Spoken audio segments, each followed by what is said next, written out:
ओम नमो भगवते वासुदेवाय। सुखसागर श्री कथा महाभागवत पुराण के द्वादश स्कंद के प्रारंभ में बताया गया है कि कलयुग में राजाओं की क्या दशा होगी, राजा किस प्रकार के राजा होंगे। ये बड़ा ही सटीक वर्णन श्रीमद् भागवत पुराण में कहा गया है। राजा परीक्षित ने कहा कि हे सुखदेव जी, आपने बताया कि श्री कृष्ण जी जिस दिन वैकुंठ को गए उस दिन संसार से धर्म और सत्य उठ गए। क्या उनके बाद ऐसा कोई धर्मात्मा राजा नहीं हुआ जो धर्म की रक्षा करता? श्री सुखदेव जी बोले, हे राजा, श्री कृष्ण जी के रहने तक द्वापर युग वर्तमान था। उसके बाद जो राजा हुए उन्होंने धर्म और सत्य को त्याग दिया। अल्पायु होने से कुछ सुकर्म भी नहीं कर सके। श्री कृष्ण जी वैकुंठ धाम को पधार गए। उसके बाद तुम ही पांडवों के वंश में चक्रवर्ती राजा हुए। तुम्हारे पश्चात बैजनाथ और जन्मेजय राजा होंगे। जरासंध के पुत्र सहदेव के वंश में प्रोजित नामक राजा होंगे। जरासंध के पुत्र सहदेव के वंश में प्रोजित नामक राजा होंगे। उनके चाणक्य नाम का मंत्री मारकर अपने पुत्र प्रद्योत को राज सिंहासन पर बैठाएगा। तत्पश्चात महायज्ञ नंद नामक राजा होगा। उसके समय पर्वत पर निवास करने वाले क्षत्रिय शूद्र धर्म को ग्रहण करेंगे। राजा बिंदु के पुत्रों को चंद्रगुप्त नामक एक दास मारकर स्वयं राज सिंहासन पर बैठेगा।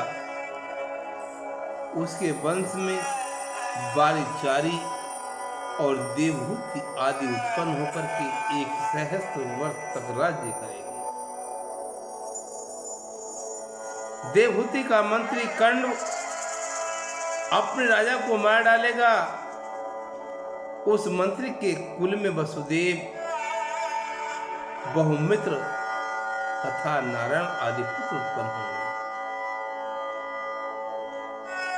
उसके वंश में कृष्ण और पूर्णमास आदि उत्पन्न होकर 30 पीढ़ी तक अर्थात 850 वर्ष तक राज्य करेंगे। उसके बाद 7 ही राजा होंगे। उन्हें मारने के पश्चात गांव का राजा होगा। उनके बाद 14 पीढ़ी तक मुसलमान राज्य होंगे। वे बादशाह कहलाएंगे और वे 1099 वर्ष तक राज्य करेंगे। तदुपरांत 11 पीढ़ी तक अर्थात 99 वर्ष तक गारण राज्य करेंगे। उसके बाद 11 पीढ़ी अर्थात 99 वर्ष तक मौन रहे। इसके बाद अहीर, शूद्र और मलेच्छ राज्य करेंगे।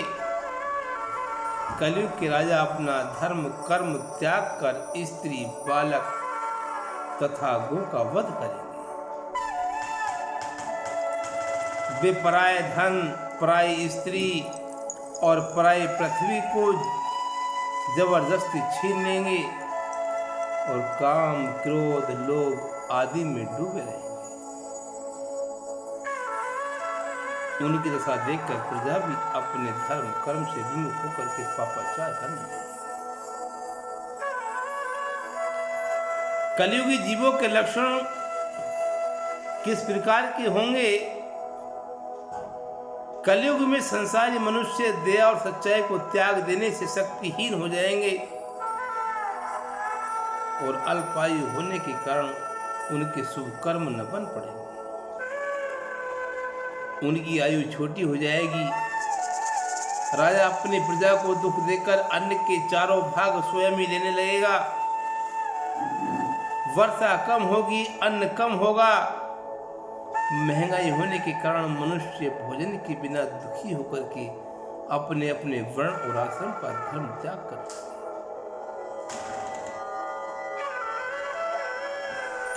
पाप अधिक बढ़ जाने के कारण 20-22 वर्ष से अधिक आयु तक कोई जीवित न रहे। जिन राजाओं के पास थोड़ा सा भी राज्य और देश होगा, वे अपनों को बड़ा प्रतापी समझने लगेंगे। थोड़ा सा भी राज्य अथवा देश होगा, वे अपनों को बड़ा प्रतापी समझने लगेंगे। थोड़ी आयु होने पर भी वे पृथ्वी और धन को लेने के लिए परस्पर झगड़ा करेंगे तथा अपने धर्म और न्याय को त्याग करके जो मनुष्य उन्हें धन देगा वो उसी का पक्ष लेने लगेगा और उन्हें पाप पुण्य का विचार न होगा कि हम क्या कर रहे हैं, क्या पाप कर रहे हैं, क्या पुण्य कर रहे हैं। उन्हें किसी प्रकार की सुमति नहीं रहेगी। कुमति ही कुमति हो जाएगी। जहाँ सुमति तहाँ संपत्ति नाना और जहाँ कुमति तहाँ विपत्ति। अर्थात जहाँ सु अच्छे विचारों वालों मन के लोग होते हैं वहाँ संपत्ति के भंडार भर जाते हैं। जहाँ कुमति अर्थात बुरी बुद्धि के लोग इकट्ठे हो जाते हैं वहाँ करोड़ों प्रकार के दुख पैदा हो जाते हैं। इसी प्रकार से गाय बकरी के समान होंगी। सब लोग धनवानों की सेवा करेंगे और उत्तम मध्यम वर्ण का कोई विचार न रहेगा। व्यापार में कपट भाव बढ़ जाएगा। स्त्री पुरुषों का मन मिल जाने से ऊंच और नीच जाति के लोग आपस में भोग विलास करेंगे। ब्राह्मण अपना कर्म धर्म छोड़ करके केवल जनेऊ पहनने से ब्राह्मण माने जाएंगे। ब्रह्मचारी वानप्रस्थी सिर पर जटा बांध करके अपने आश्रम और आचार विचार को त्याग देंगे। उत्तम वर्ण यदि दरिद्र हो तो लोग उसे छोटा मान करके मध्यम वर्ण वाले धनवान को बड़ा समझेंगे। झूठी बातें करने वाला बकवादी ज्ञानी समझा जाएगा। केवल स्नान को ही बड़ा आचार समझा जाएगा। अपनी सुंदरता बढ़ाने के लिए लोग अपने मस्तक पर बाल रखेंगे, केसों को बढ़ाएंगे, सौंदर्य प्रसाधन का इस्तेमाल करेंगे। चोर और डाकू सब लोगों को दुख देंगे। राजा भी उनसे मिलकर के प्रजा के धन की चोरी करेंगे। कुलीन स्त्रियां